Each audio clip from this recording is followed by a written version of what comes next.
Compromise करने को लोग तैयार हो जाते नहीं। हैं। कौम के मसले के ऊपर भी कॉम्प्रोमाइज करते हैं अपने मुफाद के लिए, कुर्बानी देने के लिए तैयार नहीं है। आज जो है अगर आपको कौम को बचाना है, उस किस्म के नेताओं के रहनुमाओं की ज़रूरत है जो बेलौस जो है काम करेंगे और ये नहीं पूछेंगे कि मुझे क्या मिलेगा। जी। मैंने कहीं जो है पुराने जो मुस्लिम लीग के लीडर्स से लोगों से बात किया, वो भी सवाल करते हैं मुझे क्या मिलेगा। एक ने पूछा मुझे राज्यसभा दे दो, नाम नहीं लूंगा क्योंकि ये अगर ये मेरी ये बात अगर उन तक पहुंच रहा है तो सोचे वो आज कौम की हालत क्या है।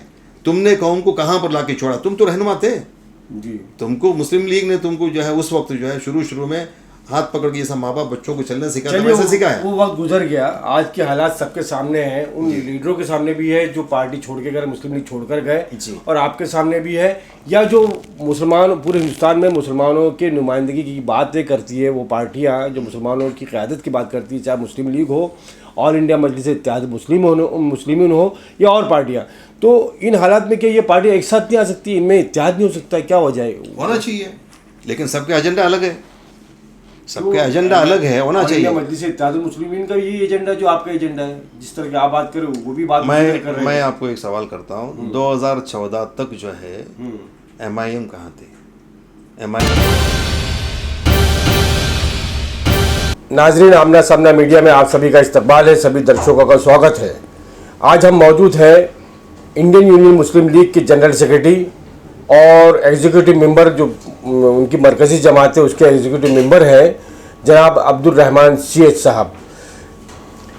इंडियन यूनियन मुस्लिम लीग की तारीख़ बहुत ही तवील है, जिसे चंद लफ्ज़ों में बताना बहुत ही नामुमकिन बात है।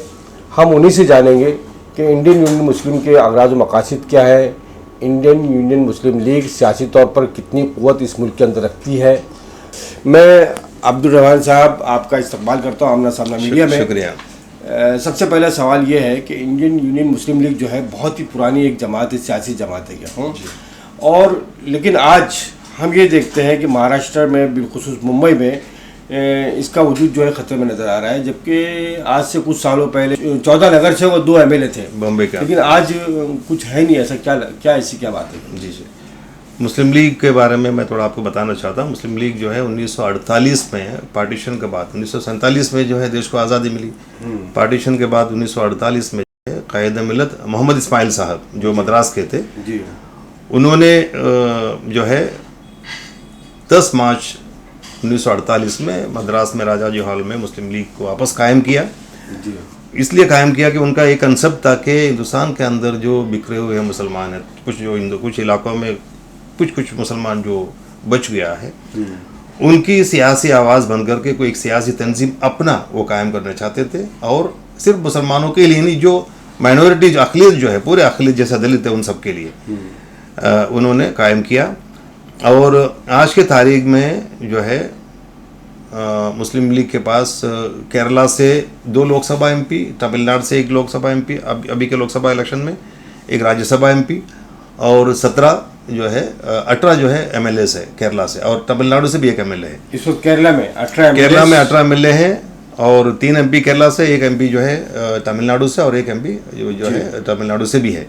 और केरला में हमेशा जो है कांग्रेस के साथ में मुस्लिम लीग जो है इक़्तिदार में रहा, और 65% ऑफ द रेवेन्यू, 65% जो है माली जो है हैंडल्स जो है हमारे मिनिस्टर्स ने किया है, ख़ास करके एजुकेशन मिनिस्ट्री।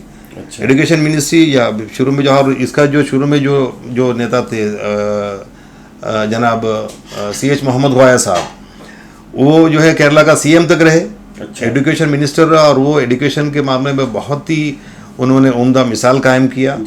मुसलमान उस वक्त जो है अपने बच्चों को इंग्लिश वगैरह सिखाने में बहुत पीछे थे। मतलब एक बार ऐसा भी हुआ था, मापला जो एक मोमेंट चला था, उसमें मुसलमान जो है उलमाओं ने कसम खाए थे कि इंग्लिश सिखाएंगे नहीं, क्योंकि वो ईस्टर्न कंपनी के ख़िलाफ़ जो मूवमेंट था।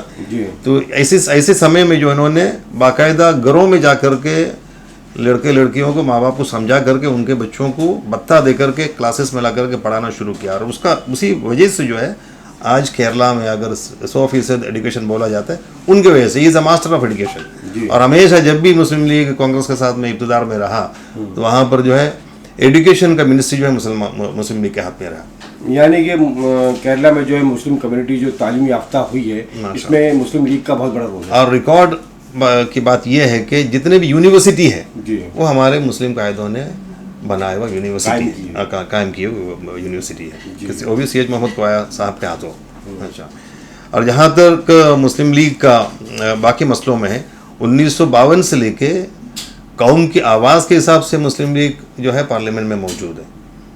मुस्लिम लीग उस वक्त से लेकर आज तक जो है मुसलसल जो है कौम की आवाज़ के हिसाब से मुस्लिम लीग जो है पार्लियामेंट में मौजूद है। इसीलिए नॉर्थ इंडिया पूरे हिंदुस्तान को रिप्रेजेंट करने के लिए बनात वाला साहब को यहाँ से उठाकर केरला लेके गया जी, वहाँ से 7 बार जो है गुलाम मोहम्मद बनात वाला साहब को पार्लियामेंट में भेजा जी। और ये इसलिए कि पूरे हिंदुस्तान का जो मुसलमान की आवाज़ जो है मुस्लिम लीग से है, हम लोग ये समझते हैं, अब तक रहा भी है अल्हम्दुलिल्लाह। जी, हिंदुस्तान के मुसलमान जानते हैं कि मुस्लिम लीग की जानिब से गुलाम महमूद बनात वाला साहब एक ज़बरदस्त आवाज़ थे। 30 सालों तक उन्होंने मेंबर ऑफ पार्लियामेंट की हैसियत से मुसलमानों की आवाज़ को बुलंद किया। उसके बावजूद जो है मुस्लिम लीग जो है हिंदुस्तान के जो बहुत सारी स्टेट है जहाँ पर काम करने की ज़रूरत थी, तो मुस्लिम लीग वहाँ तक क्यों नहीं पहुँच पाई थे? अभी भी अल्हम्दुलिल्लाह मुस्लिम लीग काम कर रहे हैं, जैसे झारखंड है, बिहार है, और यूपी में मुजफ्फरनगर में जो दंगा फसाद हुआ वहाँ पर मुस्लिम लीग ने एक बाकायदा पूरा कॉम्प्लेक्स बना के दिया है लोगों को, स्कूल, मस्जिद और 100 घरों के साथ में। मैं खुद उसका जो डॉक्यूमेंट्स है उसमें मैं खुद जो है दस्तखत किया हुआ है। नहीं, मुजफ्फरनगर में, यूपी में। हाँ, झारखंड में भी जो है हमारे अच्छा काम चल रहा है। जो अखिलेश और मुलायम सिंह के ज़माने में जो फसाद हुआ था उस वक्त की बात है। और हम लोग, मैं खुद गया था ये अहमद साहब के साथ में, और एटी मोहम्मद बशीर साहब भी था वहाँ पर। मुस्लिम लीग ने खुद ज़मीन खरीद करके वहाँ के जो पीड़ित लोग हैं उनके लिए घर बना के दिया। साथ में स्कूल भी है, मदरसा भी है, मस्जिद भी है, सब कुछ है। और वहाँ अभी भी अच्छा काम चल रही है कि हमारे जो लीडर्स है, जो एमपीज है, वो इंग्लिश में बोलते हैं। इंग्लिश में बोलने की वजह से जो है, और कुछ हद तक जो सोशल मीडिया का जो हिसाब से एक प्रोफेशनल तरीके से सोशल मीडिया में जो होना चाहिए वो नहीं हो रहा है। और इंशाल्लाह अभी हमारी कोशिश ये है, आपका आज के बात के बाद में इंशाल्लाह हर बातें, अभी जो भी बिल जो मुसलमान के खिलाफ पास हुआ है पार्लियामेंट में, नहीं, मैं उस सवाल पे आऊँगा। मैं अच्छा। आपसे पूछूंगा वो सवाल। जी। जैसे कि आपने कहा कि मुस्लिम लीग में जो है दीगर कौमों को भी शामिल किया गया, और आपने कहा दलितों को जब ये बनी, इसकी बुनियाद रखी गई, ये सोच थी कि अक़लियतों की नुमाइंदगी करेगी। तो कोई उस बात पर मैं आऊँगा। लेकिन मुस्लिम लीग पर तो ये इल्ज़ाम है कि मुसलमानों की पार्टी सियासी जमात है। नहीं, उसका आपको देखो, मुस्लिम लीग देखिए, मैं कुछ भी बात यहाँ पर बिना प्रूफ का नहीं कहूँगा। केरला के अंदर रामन है, दलित है, दलित को जनरल सीट दे करके मुस्लिम लीग ने इलेक्शन लड़ाया। अच्छा। 2 बार एमएलए बनाया। अच्छा। केरला के अंदर दलित लीग है बाकायदा। क्या नाम है उनका जो एमएलए बने हुए? यूसी रामन। अच्छा। यूसी रामन नाम है उनका। हाँ, और जो है हमारे नेशनल जो क्या बोलते हैं उसको, पॉलिटिकल एडवाइजरी कमिटी, जी, one of the advocate is non Muslim. G वगीरधरन उनका नाम है, अच्छा खासा एडवोकेट है जी। और आपको एक बताऊं कि पूरे हिंदुस्तान के पूरे रियासतों में सबसे, जिसको केरला को गॉड्स ओन कंट्री कहते हैं, वहाँ पर इतना सारा जो है बीजेपी और आरएसएस इतना सारा कोशिश करने के बावजूद भी दंगा फसाद क्यों नहीं हो रहा है वहाँ पर? क्या वजह लगती है? वजह इसलिए ये है कि वहाँ के लोगों का और मुस्लिम लीग का जो नीति है लोगों की तरफ, सबका साथ सबका विकास, तो अभी नारा लगने लगा, लेकिन वहाँ तो सालों से वो नारा नहीं बोलते लोग, लेकिन वो चल रहा है, हकीकत में चल रहा है, उसका अमल हो रहा है, उस पर अमल हो रहा है, इम्प्लीमेंटेशन हो रहा है वहाँ पर, सबका साथ सबका विकास है, हर चीज़। मतलब वहाँ पर जो है 30 साल हमारा सैयद मोहम्मद अली शिहाब तंगल जो है प्रेसिडेंट था मुस्लिम लीग का, और उनके मतलब कुछ भी बातों के अंदर अगर कुछ भी मतलब इवन कमेटी के अंदर कुछ चीज़ अगर कोई मतलब नतीजे पर नहीं पहुंच पाओ लोग, उनके ऊपर छोड़ देते हैं, और उनका बात जो है फाइनल है। वो ऐसे शख्सियत है, वो जब बाबरी मस्जिद का शहादत हुआ था और पूरे हिंदुस्तान का दंगा फसाद हुआ था, केरला के अंदर भी एक मंदिर का दरवाज़ा किसी ने तोड़ दिया, मुसलमानों ने। उसी वक्त जो है गाड़ी लेके अपने लोगों को लेकर के वहाँ निकला, और उसी वक्त खड़े खड़े जो उसका मरम्मत करवाया, और केरला के लोगों को आगाज़ किया कि केरला के अंदर एक भी गैर मुस्लिम को, हिंदू भाई को, या एक भी उनके मतलब इबादत गाहों को कोई नुकसान नहीं होगा जी। और ये हिस्ट्री है जी। पूरे हिंदुस्तान के अंदर दंगा फसाद हो रहा था, केरला के अंदर उसका बाद कुछ नहीं हुआ। ये मुस्लिम लीग की ताकत है। उसके बाद और एक खासियत क्या है कि पूरे हिंदुस्तान के असेंबलीज में सिर्फ केरला की एक असेंबली है जहाँ पर असेंबली में जो है ये पास हुआ, मेमोरेंडम पास हुआ इसके खिलाफ। और मुस्लिम लीग का ये सब चीज़ें जो है लोगों को बतानी है, और मुस्लिम लीग का ही कोशिश है। उस वक्त लोगों ने, आपको याद होगा कि इब्राहिम सुलेमान सेठ जो है अलग हो गए थे पार्टी से, इसीलिए उनका ये डिमांड था कि मुस्लिम लीग जो है कांग्रेस से अलग होकर इस्तीफा दे के हुकूमत से बाहर आ जाए। लेकिन मुस्लिम लीग बहुत लीडर्स जो है बहुत दूरंदेशी से सोचते हैं। उन्होंने कहा कि नहीं, ये गलत है, और वो कांग्रेस का साथ में रहे और जो है प्राइम मिनिस्टर से बात करके उस मतलब आज़ादी से पहले जो इबादत गाह है उसको स्टेटस को मेंटेन करने के लिए वो लोगों ने कानून बाकायदा पास करवाया। ठीक है, तो ये सब जो है ये बहुत ही दूरंदेशी से, बहुत हिकमत से जो है मुस्लिम लीग चलती है। मुस्लिम लीग कॉन्फ्रंटेशन इस तरीके से नहीं चलती है, और उसी वजह से जो है आज इतना हुकूमत, सेंट्रल में हुकूमत होने के बावजूद भी जो है बीजेपी आरएसएस पूरी कोशिश करते हैं कि केरला के अंदर बाकी नॉर्थ इंडियन स्टेट के ऐसा हालत पैदा करो, लेकिन वो पैदा कर नहीं पा रहा है, क्योंकि मुस्लिम लीग की नीति सबको लेकर के चलना है। हम देख रहे हैं, हम आते हैं उन्हीं मुद्दों की तरफ जिनकी आप बात करना चाह रहे हैं। 2014 के बाद बीजेपी की सरकार बनने के बाद में लगातार मुसलमानों पर हमले हो रहे हैं, देश की हालत ख़राब है। मॉब लिंचिंग के वाक़यात ख़ासतौर से ये दूसरी सेकंड टर्म में जो है मोदी के आने के बाद में मॉब लिंचिंग के वाक़यात बहुत हुई, झारखंड, यूपी, बिहार और जगह पे। तो केरला में इस तरह का वाक़या हुआ, और अगर नहीं हुआ है तो पूरे देश भर में हो रहे हैं, तो मुस्लिम लीग का क्या इसमें रोल रहा? क्या आवाज़ उठाई आप लोगों ने? मुस्लिम लीग बिल्कुल खामोश नहीं है। मुस्लिम लीग माशाल्लाह उनका काम करते जा रहा है। और सबसे पहला केरला के अंदर असेंबली के अंदर मॉब लिंचिंग के खिलाफ जो है वो लोगों ने मतलब कानून पास करने की बात किया और मेमोरेंडम भी पास किया, और दूसरी जगहों पर भी जो पार्लियामेंट में आवाज़ उठाया। और जो मॉब लिंचिंग के शिकार हुए बहुत सारे लोग, जैसा कि हाफिज़ जुनैद है, हाफिज़ जुनैद को जो है पूरा हेल्प किया उन लोगों ने, मतलब उनके वालिद को जो ट्रेन में मारा गया, उनको वालिद को गाड़ी दिया गया, उसमें वहाँ भी शामिल था दिल्ली में। अच्छा। उसका एक भाई जो है केरला में मुस्लिम लीग अपने खर्चे से उनको जो है मतलब एजुकेशन दे रहा है। अच्छा। वो दे रहा है। ऑफकोर्स कतवा आसिफा का जो मसला हुआ उसमें भी पूरा लीगल एक्सपेंसेस जो है मुस्लिम लीग का जो यूथ विंग है, मुस्लिम यूथ लीग, उन्होंने किया। अभी जो आखिर में जब उनका जजमेंट पास हो रहा था जो कोर्ट के अंदर, वहाँ तक उसके लीडर्स जो है मौजूद थे। मेरा फेसबुक पेज के ऊपर आपको दिखाई देगा। दूसरा जो है अभी तबरेज़ का वाक़या, वहाँ पर भी हमारे लोग पहुँचे, वहाँ पर भी हमारे यूथ विंग के लोग जो है वहाँ पर सीके जुबैर है और साबिर गफ्फार प्रेसिडेंट है, सीके जुबैर जो है जनरल सेक्रेटरी यूथ विंग का, वो लोग वहाँ पहुँचे, उनको बहुत सारे मदद का प्रॉमिस भी किया, मदद पहुँचाई और पार्लियामेंट में भी इसके बारे में आवाज़ उठाया। मेरा आपसे एक सवाल है, सुप्रीम कोर्ट ने मॉब लिंचिंग के ऊपर 11 पॉइंट्स का एक जो है डायरेक्शंस गवर्नमेंट को दिया है जी। इसको कंटेन करने के लिए, इसको जो है रोकने के लिए हर स्टेट्स को जो है कुछ डायरेक्शन आदेश दिया है, उसमें 11 पॉइंट्स है जी। तो अभी जैसा कि आप आएंगे उसके ऊपर, मुझे पता है ये ट्रिपल तलाक के ऊपर, ट्रिपल तलाक का मसला सिर्फ मुसलमानों में नहीं है, तलाक का मसला हर कौम के बीच में है। मुसलमानों का जो है एक जैसा एक ईडन एजेंडा की तरफ से इसको उठाया गया। सुप्रीम कोर्ट हमारे देश जो है संविधान से चलता है, supreme court is the highest court of the nation. तो उसको जो है गवर्नमेंट को सबसे पहला 2018 में जो है सुप्रीम कोर्ट का आदेश आया है मॉब लिंचिंग को लेकर के जी।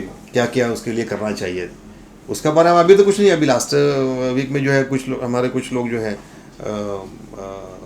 क्रीम ऑफ द पब्लिक यहाँ के minister of state for home कैसर का साहब से मुलाकात किए थे जी।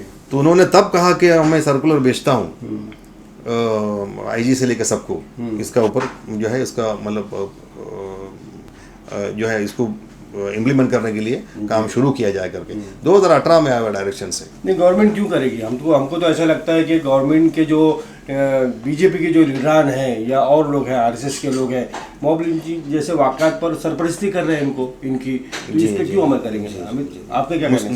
ये बिल्कुल सही है, क्योंकि एक तरफ जो है इनका जो फ्रिंज ऑर्गेनाइजेशन है इनको पूरा छूट दिया जा रहा है, और प्रधानमंत्री एक तरफ जो है कभी कभार बहुत बात जो है कुंभकर्ण की तरह जागने के बाद जो एक बार बोल देता है कि ये चीज़ नहीं होना चाहिए, लेकिन वाकई में हकीकत में उसको रोकने का कोई प्रबंध या कोई प्रोग्राम जो है गवर्नमेंट नहीं कर रहा है। क्योंकि मोदी जी की बात का असर नहीं है या इसे नहीं, बात का असर क्यों नहीं है? Modi ji is the strongest person of this universe now. क्योंकि आप देखा किस चालाकी से वो लोगों ने अभी जो है जम्मू एंड कश्मीर का मसले को हल किया, है। पूरा दुनिया मतलब चाइना पाकिस्तान के साथ में है इस मामले में। और एक तरफ से जो है अभी ट्रंप ने जो है इसके ऊपर दोनों मतलब वो खुद कहा कि मोदी जी ने कहा कि इसमें जो है आप मध्यस्थता मतलब करो बोल कर, तो उसको उसके बारे में उन्होंने इनकार नहीं किया कि नहीं किया। उनके मिनिस्टर ऑफ एक्सटर्नल अफेयर्स ने कहा कि गवर्नमेंट ऑफ इंडिया ने ऐसा कुछ मांग किया नहीं बोलकर। अचानक जो आज जो 2 दिन में जो जम्मू एंड कश्मीर के चीफ मिनिस्टर्स को, एक्स चीफ मिनिस्टर्स को हाउस अरेस्ट में रख करके जिस किस्म के एक स्टेट को जो है वो लोग ने तुरंत उसका 370 हटा करके जो काम किया, तो मोदी जी के पास अगर करना है तो सब कुछ कर सकता है, because they have the power, they have the numbers. 370 उनका पास एमपी है, कोई भी चीज़ हो जो है वो कर सकते हैं। तो क्यों नहीं, करने की इच्छा नहीं है, यह हक बात है, यह हक बात है, करने की इच्छा नहीं है। चाहते हैं कि जहाँ जहाँ मुसलमानों का नुकसान पहुँचा सकते हैं वो पहुँचाते रह जाए। डेफिनेटली सबका साथ सबका विकास सिर्फ एक नारा है जी, और ये नारा जो है सिर्फ जो है दिखावे का है। जैसे आपने ट्रिपल तलाक का जिक्र किया, मैं तो ये कहूँगा कि ट्रिपल तलाक जो है हम सारे मुसलमान मानते हैं कि 3 तलाक जो है गुनाह है, एक साथ 3 तलाक देना। इस पे किसी की भी राय अलग नहीं है, सारे मसलकों की। हाँ, कोई इस पे जो है कोई चर्चा की बात भी नहीं है। तो हमको इतना रिएक्ट करने की जरूरत ही नहीं है। असल में हम जितना रिएक्ट कर रहे हैं उसको इतने ही उस मुद्दे को ये लोग जो है भुना कर जो है सियासी फायदा उठाना चाहते हैं। तो आखिर मुसलमानों की जो शिकायत जो है ट्रिपल तलाक को लेके किस बात पर है? देखिए, उससे पहला 2 अल्फाज ये भी ऐड करना चाहूँगा, दुनिया में इक्वलिटी अगर दिया है औरतों को सुविधा सबसे ज़्यादा इस्लाम में दिया है। इस्लाम इज़ द फर्स्ट रिलीजन जो औरतों को पूरा सुविधा दिया हुआ है और उनका साथ में पूरा इंसाफ की बात किया है। ये जो है 3 तलाक साथ में देना, पढ़े लिखे लोगों में तो ये चीज़ होता ही नहीं है।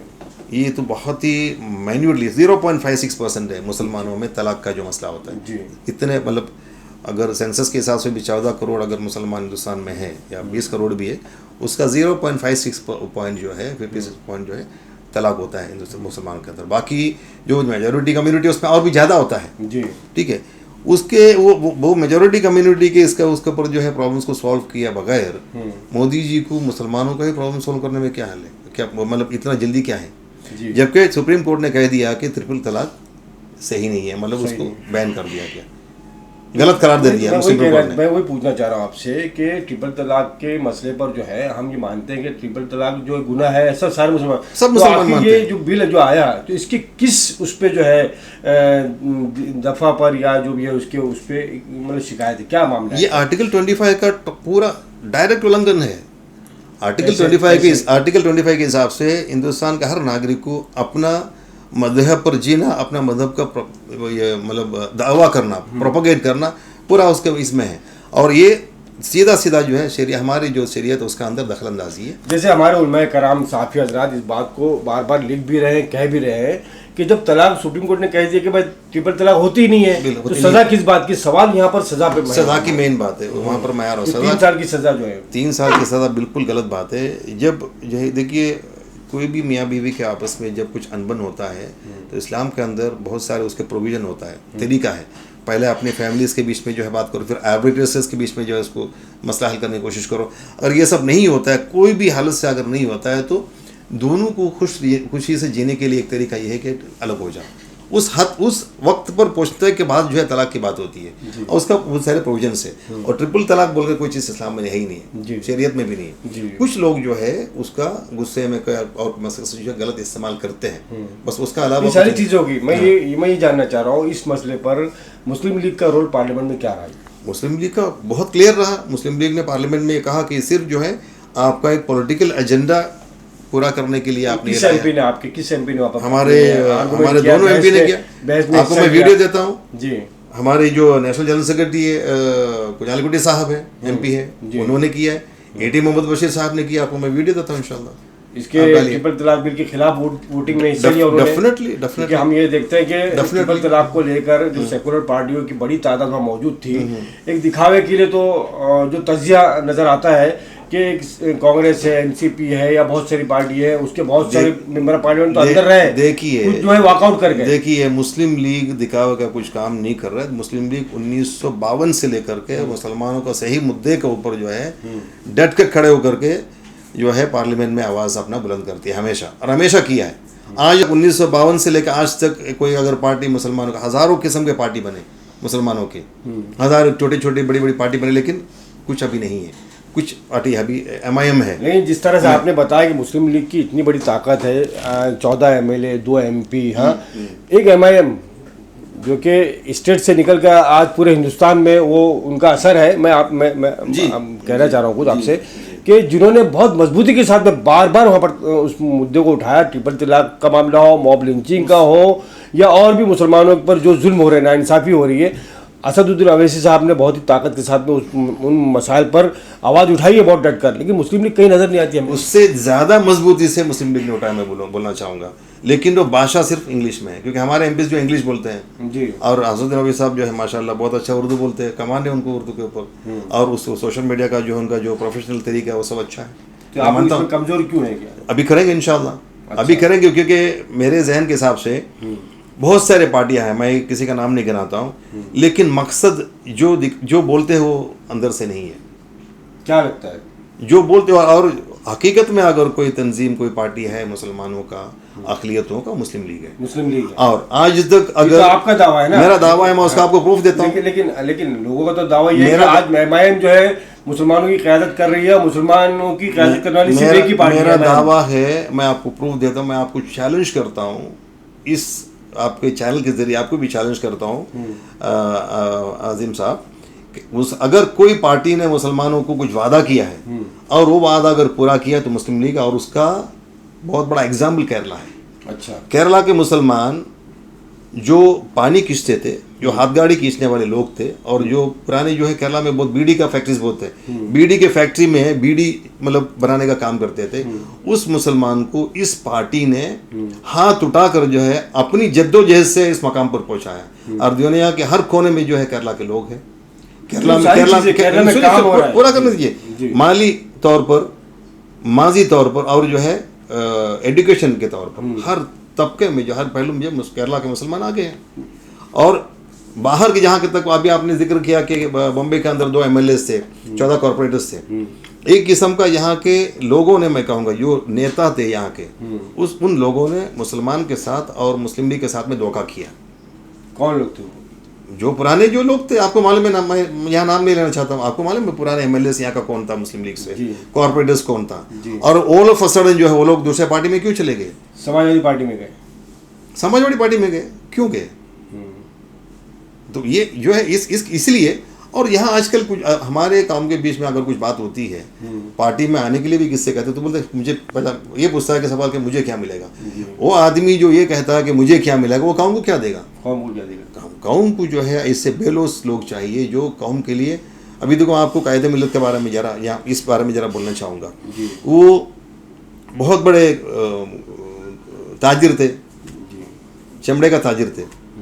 उन्होंने कहते कि उन्होंने हिंदुस्तान की तामीर के लिए गांधी जी को ब्लैंक चेक दिया, आज़ादी के बाद गांधी जी को ब्लैंक चेक दिया। कायदे मिल्लत से मुराद नाज़रीन भी जाने, कायदे मिल्लत के से मुराद कायदे मिल्लत मोहम्मद इस्माइल साहब, जो पार्टीशन के बाद में फाउंडर प्रेसिडेंट है मुस्लिम लीग का। और आखिर में उनके ऐसे हालात थे, जब मद्रास के गवर्नर उनसे मिलने के लिए घर पर गया तो उनके हालात देख करके जो है उन्होंने बताया कि मैं आपको हमारे मतलब गवर्नमेंट की तरफ से एक घर बना के देना चाहता हूँ। अच्छा, तो उनका ये आवाज़ था, ये जवाब था, मेरे कौम के लोग जो है, बहुत सारे लोग जो है जिनके सर पर छत नहीं है, अगर उनके बगैर अगर मैंने ले लिया तो कल अल्लाह ताला मुझसे सवाल करेगा, पहला आप उनको दे, मेरा काम तो देखिए।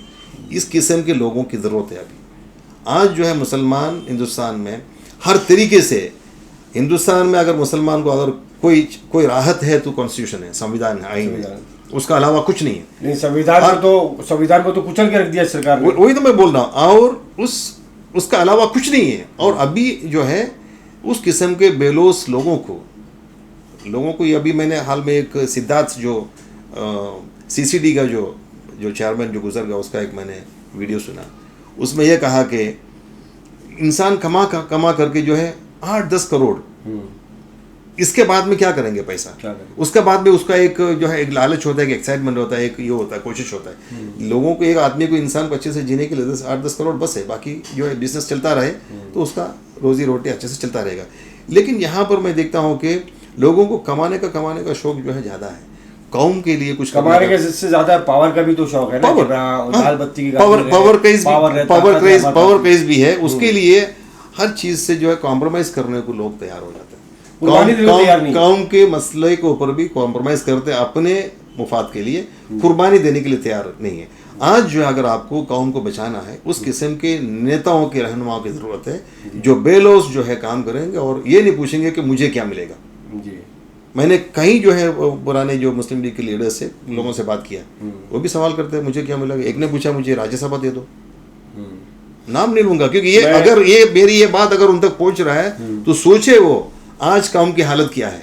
तुमने कौम को कहां पर लाके छोड़ा, तुम तो रहनुमा थे जी। तुमको मुस्लिम लीग ने तुमको जो है उस वक्त जो है शुरू में हाथ पकड़ के सब माँ बाप बच्चों को चलने सिखाया। वो वक्त गुजर गया, आज के हालात सबके सामने हैं, उन लीडरों के सामने भी है जो पार्टी छोड़ के गए, मुस्लिम लीग छोड़कर गए, और आपके सामने भी है, या जो मुसलमान पूरे हिंदुस्तान में मुसलमानों के नुमाइंदगी की बातें करती है वो पार्टियां जो मुसलमानों की क़यादत की बात करती है, चाहे मुस्लिम लीग हो, ऑल इंडिया मजलिस इत्तेहाद मुस्लिमीन हो या और पार्टियां। तो इन हालात में क्या ये पार्टियां एक साथ नहीं आ सकती, इनमें इत्तेहाद नहीं हो सकता, क्या हो जाए? होना चाहिए, लेकिन सबके एजेंडा अलग है, सबके एजेंडा अलग है, होना चाहिए। मजलिस इत्तेहाद मुस्लिमीन का यही एजेंडा जो आपका एजेंडा है, जिस तरह की आप बात करें वो भी बात कर रहे हैं। मैं आपको एक सवाल करता हूँ, 2014 तक जो है MIM कहाँ थे? MIM इतने बड़े, अब आप खुले तरीके से बात करता हूँ, मैं भी करता हूँ, क्योंकि 2014 तक जो है इतना बड़ा स्टेट था, तेलंगाना तो अभी बना, हैदराबाद के अंदर 7 MLA और 1 MP, इवन आंध्र प्रदेश के अंदर वो फैले नहीं थे।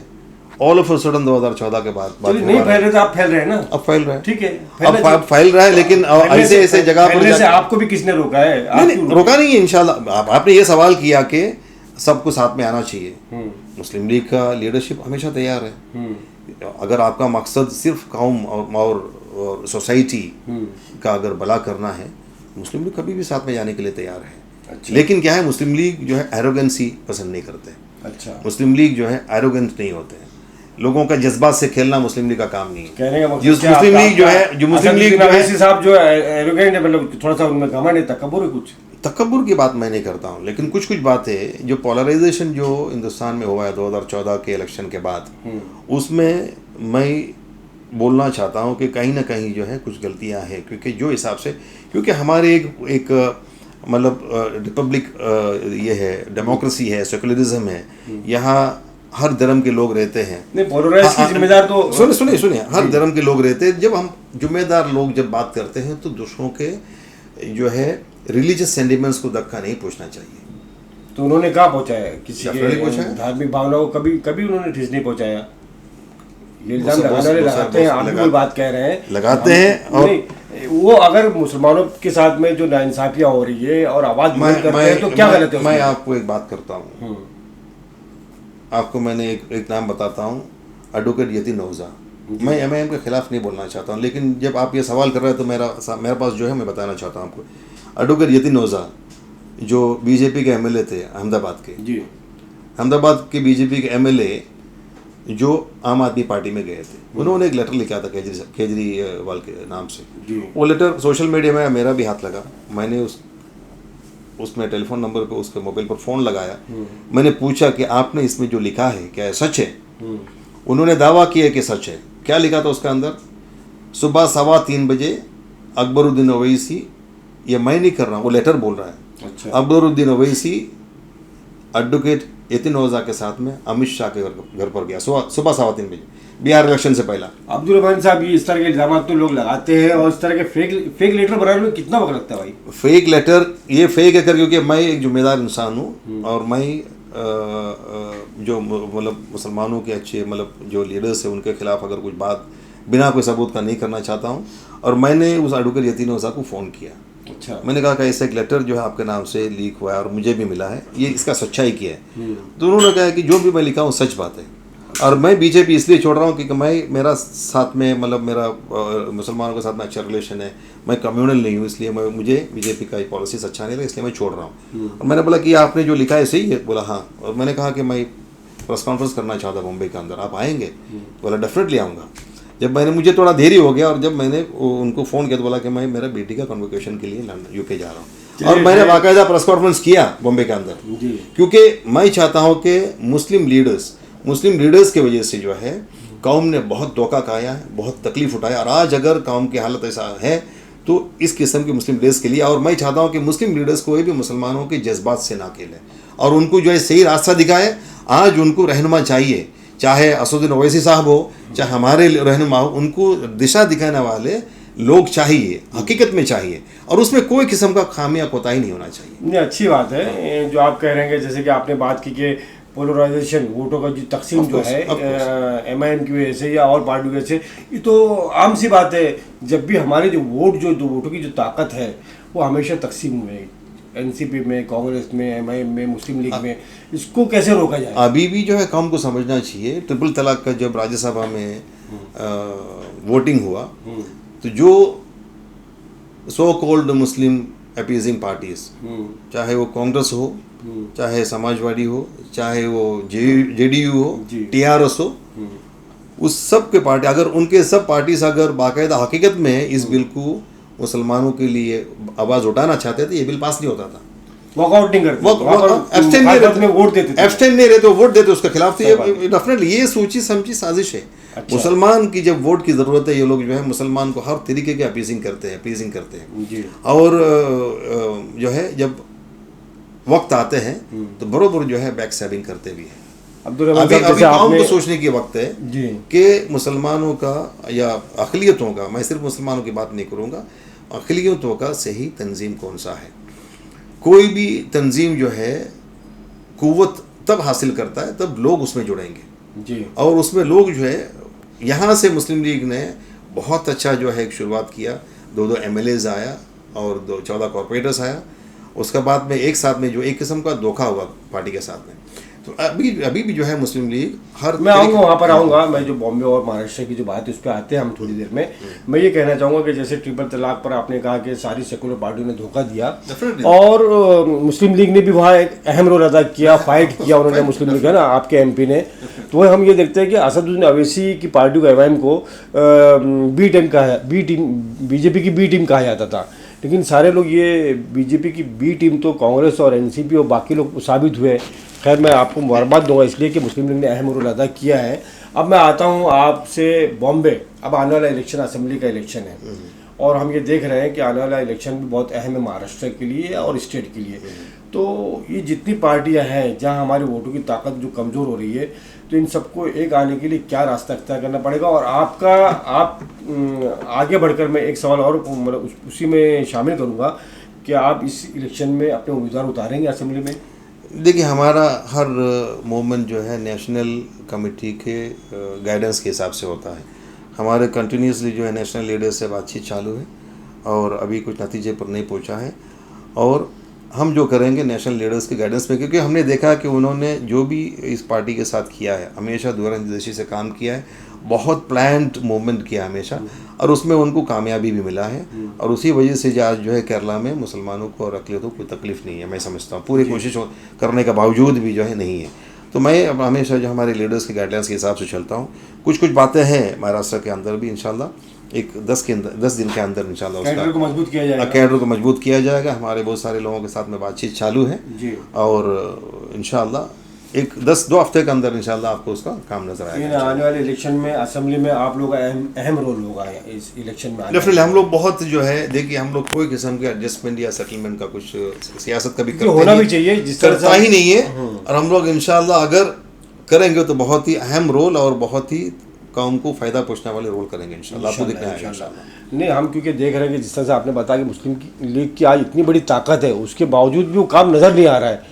जो कमजोरी पे आपने ध्यान दिया कि उस पर भी आप काम करेंगे। भाषा का एक प्रॉब्लम है, भाषा लैंग्वेज का एक प्रॉब्लम है। हमारे MPs जो भी पार्लियामेंट में आवाज़ उठाते हैं इंग्लिश पे बात करते हैं, और इंशाल्लाह वो कमी भी पूरा किया जाएगा। और उसको जो है हम लोग कोई भी तरीके से आप जैसे मतलब लोगों के ज़रिए जो है लोगों तक पहुंचाने का पूरा कोशिश करेंगे। उसका सबटाइटलिंग और आमना सामना मीडिया जो है आपका पूरा आप लोगों को ताउन करेगा इंशाल्लाह। बहुत बहुत शुक्रिया उसका इंशाल्लाह। और जो है मुस्लिम लीग अभी भी देखिए जो भी मसला होता है मुस्लिम लीग के लोग वहाँ पहुँचते हैं। और पहला जो है जो लिंचिंग का मसला है, पहला उनको जो है पूरा किस्म का जो है मतलब मदद करते हैं। अभी भी जो है जो आसिफा मसले में अभी जो अपील में गया उसमें भी वो लोग पूरा मदद कर रहे हैं। आखिर में मैं और चाहूँगा और एक खास बात मैं आपको बताता जी, हूँ, बोलिए, बोलिए। ट्रिपल तलाक बिल के ऊपर केरला के समस्त Kerala Jamiat Ulama already supreme court में जो है उसको चैलेंज कर दिया है, चैलेंज कर दिया, और हमारा ही जो है तंजीम है वो। अच्छा। हाँ, और इंशाल्लाह और क्योंकि मुस्लिम लीग जो है लड़ाई में झगड़े में सब भरोसा नहीं रखते हैं। मुस्लिम लीग जो है हमारा सबसे बड़ी ताकत यहाँ पर चैलेंज कब किया? जो ट्रिपल तलाक का बिल आने के बाद भी अभी आने के बाद, क्योंकि कोई भी बिल कब चैलेंज हो सकता है, कोई भी बिल अगर अगेंस्ट नेचुरल जस्टिस हो या अगेंस्ट द कॉन्स्टिट्यूशन हो, उसको हम लोग चैलेंज कर सकते हैं। इसलिए बिल का पास होना जरूरी है। पास होने से पहले आप उसको चैलेंज नहीं कर सकते। अभी बिल पास हो गया तब जो है वो लोग ने बिल चैलेंज कर दिया, और इंशाल्लाह उसका नतीजा सही निकलेगा। क्योंकि कोई मतलब नहीं है, जो अगर किसी ने अपनी बीवी को तलाक दे दिया, 3 तलाक साथ में भी अगर दे दिया जो गलत है, तो उस आदमी को, उसको प्रोटेक्शन देने वाले आदमी की हो या तो उसके बच्चों को जो है देखने वाले आदमी को उठा के 3 साल के लिए अंदर कर देगा, तो वो कहाँ से जो है उसको सिक्योरिटी दे सकेगा? अगर समझो कि उसमें बहुत सारे वजूहत है, आपको पता है, बहुत सारे वजूहत हैं। अब्दुल रहमान सीएस साहब, मुसलमानों पर जुल्म तो हो ही रहेगा, फिर हम ये देखते हैं कि दलितों पे बहुत ज़्यादा जुल्म हो रहा है। यहाँ तक कि जो सेकुलर पुलिस अफसरान थे उनको, संजू भट्ट का मामला हमारे सामने है, जिनको सिर्फ मुसलमानों के हक में बोलने की सज़ा दी जा रही, आज उनको जेल में डाल दिया गया। इस पर आप क्या कहना चाहेंगे? इस पर बिल्कुल गलत है, और इस चीज़ को भी मैं आपको बताना चाहूँ कि मुस्लिम लीग ने पूरा उनको सपोर्ट किया है। मुस्लिम लीग के लीडर्स उनके घर पर गए, और अभी हाल में जो है श्वेता भट्ट जो उनका वाइफ है, उनको केरला बुलाया गया। केरला में बाकायदा अम्ब्रेला मार्च किया गया उनके लिए। अच्छा। पूरे प्रोग्राम्स किया गया, और पूरे सपोर्ट में मुस्लिम लीग है। और अभी हाल में जो है इवन बहुत सारी चीज़ें जो उनके लिए, जो कानूनी इमदाद वगैरह, कानूनी इमदाद बहुत कुछ कर रहा है, और बाकायदा उनके साथ में बहुत ही नाइंसाफ़ी हुआ है। सिर्फ सच बोलने का एक जिम्मेदार और सच्चा पुलिस ऑफिसर का जो काम उन्होंने किया, उनका उसको सजा दिया जा रहा है। मुस्लिम लीग ने पूरा उनको ताउन किया, और अभी भी कर रहा है अल्हम्दुलिल्लाह। जहाँ भी आपको एक बताना चाहता हूँ, जहाँ भी ऐसा मसला होता है, हमारे लोग वहाँ पर पहुँचते हैं, पहुँच करके अपना काम को अंजाम देते हैं। ये है कि उसको जिस तरीके से सोशल मीडिया में आना चाहिए वो नहीं, और इंशाल्लाह आइंदा वो काम भी होगा इंशाल्लाह। और मैं बता दूं आपको, झारखंड है, बिहार है, यूपी है, सब तरफ मुस्लिम लीग का अच्छा काम हो रहा है, ग्राउंड लेवल पर काम हो रहा है अल्हम्दुलिल्लाह। बहुत मतलब नियर फ्यूचर में आपको उसका बस काम मीडिया में आ नहीं पा रहा है, सामने नहीं आ पा रहा इंशाल्लाह, वो होगा इंशाल्लाह। आखिर में मैं ये चाहूँगा अब्दुल रहमान साहब, क्या आप अपने इंडियन यूनियन मुस्लिम लीग के जो अहदेदारान हैं, मेम्बरान हैं, उनको क्या पैगाम देना चाहिए? मुसलमानों के लिए क्या पैगाम होगा?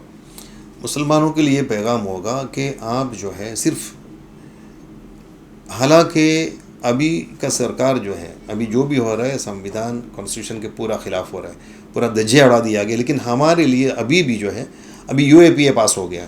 यूएपीए के हिसाब से जो है कोई भी आम आदमी को भी उठा करके जो है आतंकवादी बोल करके बंद कर सकता है। यूएपीए के लिए हमारे जो एटी मोहम्मद बशीर साहब है, हमेशा पार्लियामेंट में आवाज़ उठाए, क्योंकि पहला भी बहुत सारे हादसे हुए हैं। 10-10 साल जो है यूएपीए के तहत जो है लोगों को सलाखों के पीछे डाला गया। 10 साल के बाद में उनको बेगुनाह बोल करके उनका ज़िंदगी पूरा बर्बाद करके बाहर निकाल गया, तब भी बहुत आवाज़ उठाए। और अभी जो है, अभी बहुत आसानी से जो है कोई भी मुसलमान को जो है, ये ख़ास मुसलमानों के लिए ही बना है और किसी के लिए नहीं बना। जैसे टाडा और पोटा जैसे टाडा और पोटा था, और उससे भी खतरनाक, टाडा और पोटा तो बहुत मुश्किल के बाद में निकले, लेकिन ये चीज़ उससे भी खतरनाक है। आप जो है सरकार के खिलाफ भी नहीं बोल सकते हैं, पूरा जो है डेमोक्रेसी और जनतंत्र के खिलाफ है। इसलिए मुसलमान को जो है एक एक कदम अपना फूक फूक करके, लेकिन अपनी जो है कॉन्स्टिट्यूशनल और इंडियन कॉन्स्टिट्यूशन के हिसाब से हमारी जो पावर्स है उसको इस्तेमाल करे। कोई किस्म का गैर कानूनी की तरफ, मतलब इनके हाथ में फंसने वाले कोई कदम नहीं उठाए, अपने मतलब इत्तेहाद को बढ़ाए और बहुत सोच समझ कर जो है इसको हैंडल करें। बहुत बहुत शुक्रिया अब्दुल रहमान साहब, आमना सामने मीडिया से बात करने के लिए बहुत बहुत शुक्रिया। बहुत बहुत शुक्रिया, आपने वक्त दिया। नाज़रीन, ये थे इंडियन यूनियन मुस्लिम लीग मुंबई के general secretary Abdul Rahman CS साहब, जिन्होंने बहुत सारी बातें हमें बताई मुस्लिम लीग के ताल्लुक़ से, जो हमें मालूमात नहीं थी उसका भी अहाता किया, और शुरू से लेकर आखिर तक जिस तरह से मुस्लिम लीग ने मिल्लत की और कौम की और मुल्क की नुमाइंदगी की है, उन बातों को रखा। अल्लाह हाफिज़, जय हिंद। वीडियो जर्नलिस्ट शाहीन पटेल के साथ राशिद अज़ीम, आमना सामना मीडिया।